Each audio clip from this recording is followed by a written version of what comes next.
এই দেশের মধ্যে গাড়ির জনসংখ্যা এতটাই বেড়ে গিয়েছিল যে সেই দেশের সরকারকে বাধ্য হয়ে দেশের পেট্রোল এবং ডিজেলওয়ালা গাড়িগুলোকে ব্যান করে দিতে হয়েছে। কিন্তু সেই দেশের মানুষগুলো এতটাই আজব ছিল যে তারা নিউটন এবং বিজ্ঞানের মায়ের বাপ করে এমন এমন আধুনিক গাড়ির আবিষ্কার করেছিল যা দেখে বিজ্ঞানীরাও অবাক হয়ে গিয়েছিল।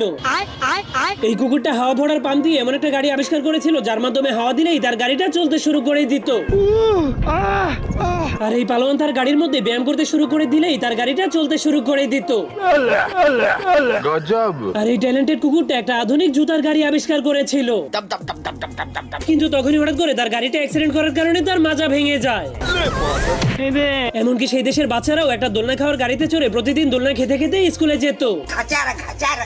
কিন্তু এই ধনী লোকটা এমন একটা গাড়ির আবিষ্কার করেছিল যার উপরে বসে শুধুমাত্র সে তার চেয়ারটাকে লাড়ালেই তার গাড়িটা চলতে শুরু করে দিত। মাশাআল্লাহ, क्या कारीगरी है। কিন্তু এই লোকটার আবিষ্কার করা এই দোলনা গাড়িটা অনেক ভয়ঙ্কর ছিল, কারণ সে যখনই অনেক মজা করে দোলনা খেতে খেতে তার গাড়ি